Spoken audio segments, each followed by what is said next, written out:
राज्य में आलू संकट खसुनी दर विभिन्न स्थान में आलू दर उच्चा बजार में आलू किलो पिछा 40 रु 60 टंकार बिक्री होउची।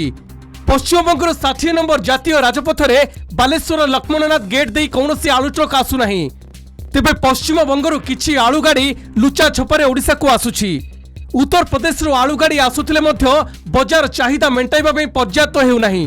आलूर चढ़ा दर खाउटी को बाधुची, दर कमु नथिबारु असंतोष बढ़ुची। बर्तमान साधारण बर्तमान आम जो खाउटी खाउटी एत जोर प्रभाव पड़ी आम जो आलू किले नौलु आलू 250 नवा भी नवाको इच्छा ना तेणु पिला छुआ संसार भारत हैरान हो कौन कर आलू किणी पार्नु आम आलू बर्तमान आमर सप्ताहे 8-10 दिन हम आलू संकट देखादेला। आ बेंगल तो ममता बानर्जी स्ट्राइक करदे कहले आमर पर्याप्त परिमाण आलू ना तेणुक आम अलग स्टेट को दे पारू आलू जहाँ जमी अल्प आसला तेणुक ऊंचा रेट रे किना नाफेड माध्यम मिलिबा आलू कालीठू 30 टंकार आलू जोगाइबाको निष्पत्ति होईछि। आहुरी अधिक आलू ट्रक आनिबा पई व्यवस्था करा जाउथुबा कहिसेंती खाद्य और जोगान मंत्री कृष्णचंद्र पात्र। सेपटे जोगान मंत्री मंतव्य उपरे प्रतिक्रिया रखिछि कांग्रेस। 30 टंकार आलू जोगाइ देबे बोली मंत्री कहिसेंती। 6 मास हेलानी आलू समस्या लागि रहिछि।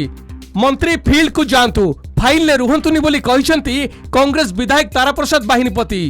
आसीछि आलू आहुरी 300 मेट्रिक टन आसलानी पुणी आहुरी मगेइछु आमे आसीबा नो ये डिपार्टमेंट तरफ आम नाफेड तरफ जोटा आलू आम बिकबू 30 टका ना बिकबू काली बिक्री हो आज आसी ना राज्यर सबू जिला मानक बिक्री हम। माननीय मंत्री महोदय कहवाक टैक्स लगुनि से हिसाब से कहते किंतु आलू समस्या केबठू आरंभ होला सरकार आसिला आरंभ होला 6 मास आलू समस्या चली जदि 6 मास आलू समस्या चली आम 30 टंकार जोगेदेबू 30 टंकार दिया एक केत थर कहले 50 थर कहले जदि फील्ड जाइए ताहले आलूर रेट केते कौन जानी था जेहेतु फील्ड ना फाइल अच्छा 2-4 अफसर पाखे सब बसुँच हाँ से जहाँ कहते कर